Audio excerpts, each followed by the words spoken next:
Faithfulness. God's faithfulness to us is not dependent on our faithfulness to Him. It's what Paul says in 2 Timothy chapter 2, verse 13. I'm so grateful, aren't you, that His faithfulness is not dependent upon our faithfulness. He is faithful. Full stop. This church has seen God's faithfulness over the years. It started in 1957 with just a handful of people. Originally, the church was meeting at 272 North Washington Street, and very quickly it moved to 398 North Washington Street.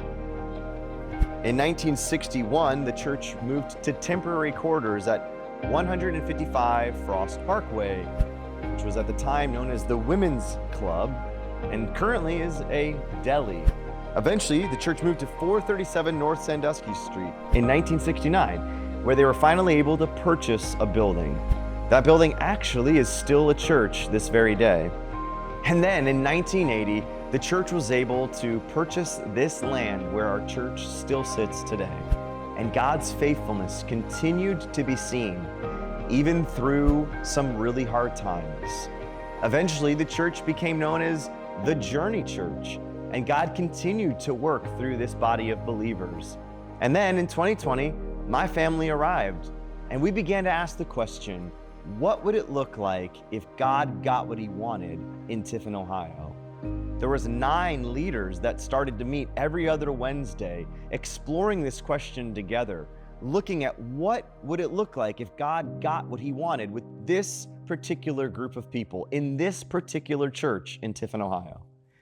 It wasn't too long along that process when an elder, Jim Webster, stated that he remembered hearing a number of years before about a vision that was given. It was from a lady who was moving with her family to Texas, and on their way out, she stated this. She said, Isaiah 58 is for this church. I believe the Lord is giving it for this church. I'm not sure what it means, but I believe that there's something in Isaiah 58 for this church. And at that time, we began to earnestly then seek, what does Isaiah 58 really say? Well, in part, it says this, that you will become the repairer of the broken breach and the restorer of streets to dwell in. And there was this sense of peace that came over the leaders where we believed that God was calling us to a new name, a new identity, Restoration Alliance Church. And that's who we became in 2022.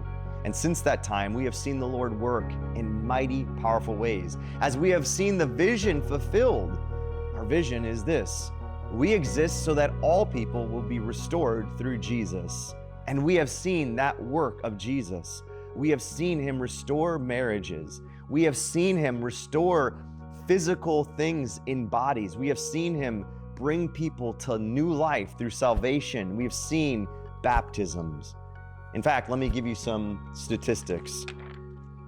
Since 2021, we have seen over 70 people baptized.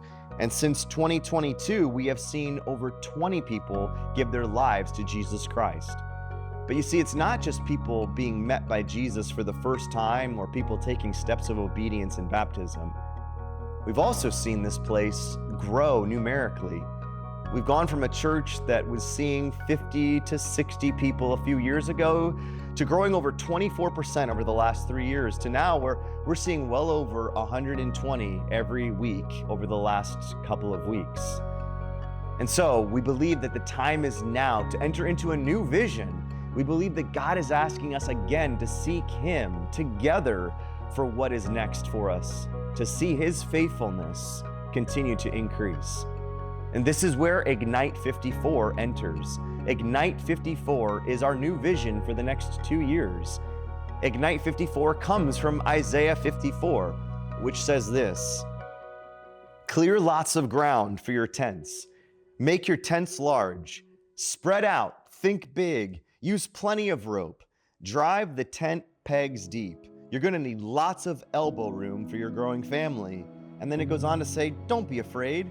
You're not going to be embarrassed. Don't hold back. You're not going to come up short. So we've seen the growth of this place. We've seen new families entering. We've seen young and old alike come to this place. that we say we exist so all people will be restored through Jesus. And as we've seen this, we've realized it's time to do something about this growth. And so, here's what we're looking at over the next 2 years. Our first priority is 100% engagement. That's our primary goal with this IGNITE54 strategy. It's ultimately to see 100% of us who call Restoration Alliance Church home to participate. 100% of us.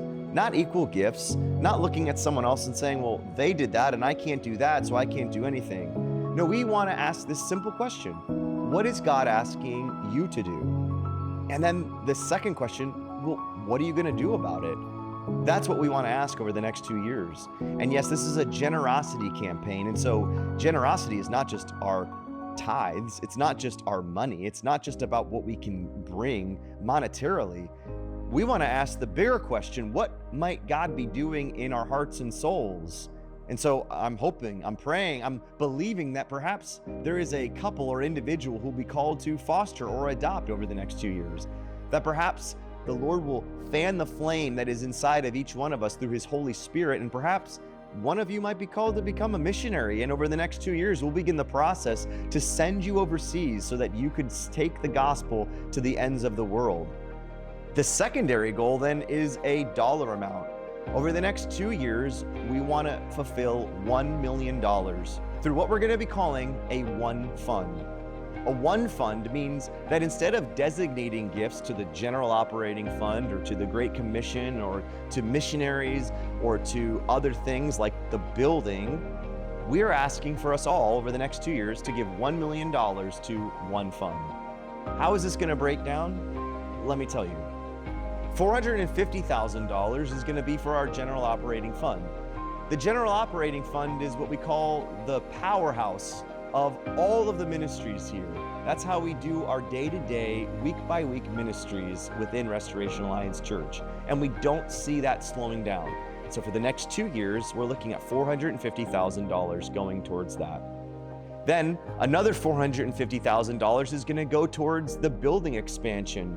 We believe it is time to expand our influence on this very location. But what we believe God is calling us to is a multi-purpose room, a gymnasium that can also be used for Sunday gatherings, a gymnasium that can be used with children, youth, adults to bring in our community into this very place and space to be used for ministry.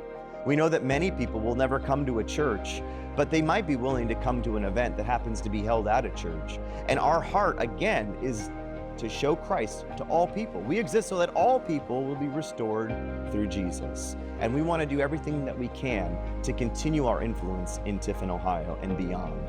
And so $450,000 will go towards this new building. Again, we're not exactly sure what it's exactly going to be, but we do believe that a building down on the north side of this campus is what we're going to be looking at. A gymnasium of some kind where we can set up and tear down seats, where we can have the community in here, but we can also have our church community in one service. So that's $900,000. How do we get to $1 million? Well, the other $100,000 then is for mission work. We are a very generous church. You are very generous people giving to missions. But $100,000 over the next 2 years is the most that we've ever done in a 2-year period. According to my records, the most that we've given over the last 5 years in 1 year period is about $32,000. So we're upping that to $50,000 per year over the next 2 years. And I believe we can do it. Is it a big faith-filled risk? Sure it is. Just like it was back in 1980 for the community to come to this very location and to build this location. Just like it was a faithful risk to build the expansion in the early 2000s. Just like it was a faithful risk for a handful of people to launch this church in 1957. But you see, along the way, God's faithfulness has never changed. God has always been the one to bring this church community through the ups and the downs, and I believe He will continue to do this as we seek Him together in this IGNITE54 vision. So my question to you is, will you come with us in this journey? Will you continue to seek God, not just individually, but together? And as we do this, I pray, I hope, I believe that we will see not just $1 million, but we will see greater influence into this community than we've ever seen before. Come come with us as we journey into these next 2 years to see how God is going to do immeasurably more than we could ever hope, think, or imagine for His glory, for His faithfulness to be seen. I can't wait to see what God's going to do. I can't wait to see what God's going to do in me. I can't wait to see what He does in you. Let's journey together and see what He will do.